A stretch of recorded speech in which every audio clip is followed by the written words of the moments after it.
Hello everyone, সবাইকে স্বাগত আমার নতুন চ্যানেলে। আজ আমি আলু কাবলি বানাবো আর সেটাই আপনাদের সাথে শেয়ার করব। তো চলুন দেখে নেওয়া যাক। তো তার জন্য সবার প্রথমে আলুগুলিকে এইভাবে কেটে নিচ্ছি, এই রকম স্লাইস আকারে। তারপরে কাটা হয়ে গেলে জলে ভালো করে ধুয়ে নিচ্ছি এইরকম। এরপর আলুগুলোকে সেদ্ধ করার জন্য আমি এইরকম একটা সসপ্যান নিয়েছি। আপনারা চাইলে প্রেশার কুকারেও সেদ্ধ করতে পারবেন, তবে একটা জিনিস খেয়াল রাখবেন যে প্রেশার কুকারে যাতে আলুগুলো বেশি সেদ্ধ না হয়ে যায়। তারপর আমি খানিকটা এইভাবে জল দিয়ে গ্যাসে এটাকে সিদ্ধ করতে বসিয়ে দেবো। এভাবে আমি জল দিয়ে দিয়েছি, এবারে গ্যাসে বসিয়ে দিলাম গ্যাসটা। এবারে এইভাবে আমি সেদ্ধ করতে বসিয়ে দিয়েছি। তো আমার আলু কাবলি বানানোর জন্য যে সমস্ত ইনগ্রিডিয়েন্টগুলো দরকার সেগুলো হচ্ছে এক এক করে আপনাদের বলছি। আমি নিয়েছি প্রথমে শসা কুচি, তারপরে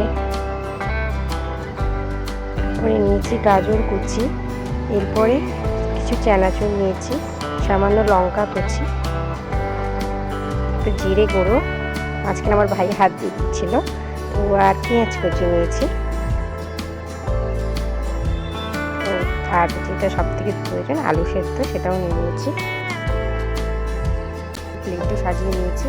এরপর এক এক করে প্লেটে আলুগুলো দিয়ে তারপর জিনিসগুলো পরপর ওর মধ্যে ছড়িয়ে দেবো। তো চলুন এরপরে প্লেটে এক এক করে আলুগুলো নিয়ে নিচ্ছে। এইভাবে আপনারা নিয়ে নেবেন। এখানে আমি একা খাবো না, এখানে আমার বাড়ির আরও 3জন খাবে, তাই আমি সবার জন্য প্লেটগুলো বেড়ে নিয়েছি। তো এক এক করে এগুলো দিয়ে দিচ্ছি। জানি এই রেসিপিটা সবারই জানা, তবুও আমি বানাচ্ছি, তাই আপনাদের সাথে একটু শেয়ার করলাম। যদি ভালো লাগে আপনারা বলবেন।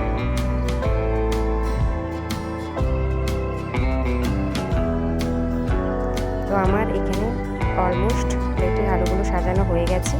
এরপর আমি একে একে প্রথমে দিয়ে নিচ্ছি শসা কুচি প্লেটগুলোতে। প্রত্যেকটা প্লেটে আমি এইভাবে শসা কুচিগুলোকে ছড়িয়ে দিচ্ছি আস্তে আস্তে করে। এখানে আমার 3জন খাবো অলমোস্ট। আর একটা ছোট্ট প্লেটে একটু যেটা দেখা যাচ্ছে সেটা আমার ভাইয়ের জন্য, কম করে ওতে আলু দেওয়া আছে। চলুন, শসাটা আমার এইভাবে ছড়িয়ে দেওয়া হয়ে গেল। এরপরে আমি গাজর নেব, গাজরটা এরপরে ছড়িয়ে দেব।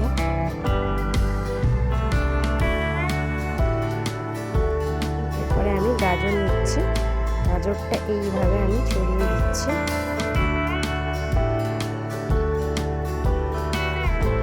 বাইরেও পড়ে গেল, গাজরটা এইভাবে আমি ছড়িয়ে দেবো। আপনারাও এইভাবে একটু ছড়িয়ে দেবেন।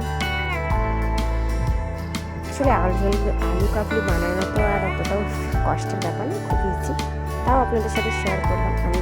আমি যেটা করি সেটাই আপনাদের সাথে শেয়ার করলাম। তো গাজর আমার দেওয়াও হয়ে গেছে। এরপর আমি পেঁয়াজ কুচিটাকে ছড়িয়ে নিচ্ছি, পেঁয়াজগুলো উপর দিয়ে ছড়িয়ে নিচ্ছি।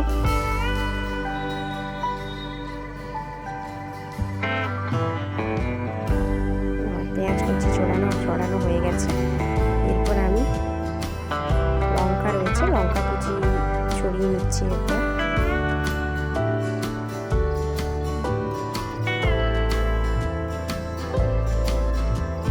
জিরে গুঁড়ো ছড়িয়ে দিলাম।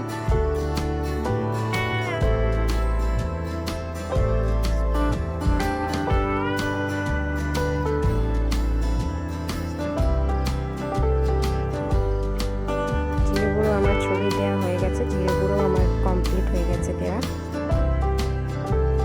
এরপরে আমি তেঁতুল জলটা যেটা আপনাদের দেখাতে আমি একেবারেই ভুলে গেছিলাম। তো আর রয়েছে তেঁতুল জলে চিনি দিয়ে মিষ্টি টক জল তৈরি করেছি। তো এতে একটু তেঁতুল জলে এতে আলু কাবলি বানানোর জন্য খুবই একদম টক জলটা দিলে অতটাও টেস্ট লাগে না। যদি সামান্য একটু চিনি দিয়ে দেন তাহলে টক জলটা খেতে খুব সুন্দর লাগে। তো আর নুন সামান্য, আমি আলু সেদ্ধ করার সময় নুন দিয়ে দিয়েছিলাম, তাই অল্প পরিমাণে আরও একটু ছড়িয়ে দিচ্ছি উপর থেকে, যাতে শসা গাজরগুলোতেও নুন হালকা করে মিশে থাকে, টেস্টটা খুব ভালো লাগবে। তো এরপর চানাচুর যেটা ছিল ওটাও আমি ছড়িয়ে দিচ্ছি। চানাচুর চানাচুর এর বদলে আপনারা ঝুড়ি ভাজাও ইউজ করতে পারেন। তো বাড়িতে এই মুহূর্তে ঝুড়ি ভাজা নেই, তাই আমার যেটা ছিল ওটা দিয়ে আমি করে ফেলেছি। তো আপনারা চাইলে ঝুড়ি ভাজাও দিতে পারেন। এরপর আমি ওই মিষ্টি টক জলটা এর উপরে ভালো করে দিয়ে দিচ্ছি। আলু কাবলি, ফুচকা যাই বলুন না কেন, টক জলটাই তো সব থেকে ম্যান্ডেটরি, তো ওটাই ভালো করে দিয়ে দিচ্ছি। এরপরে দিলেই আমার আলু কাবলি অলমোস্ট তৈরি হয়ে যাবে।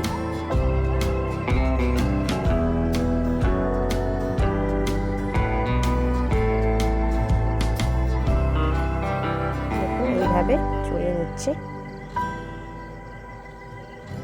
টক ঝোলটা অবশ্য খুবই বেশি অতটাও টক হয়নি, ভালোই হয়েছিল খেতে।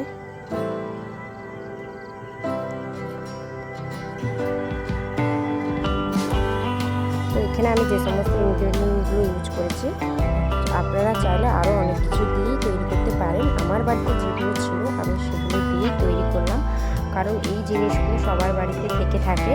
আপনারাও চাইলে এইরকম বানিয়ে বিকেল বা সন্ধ্যের দিকে খেতে পারেন, খুব ভালো লাগবে।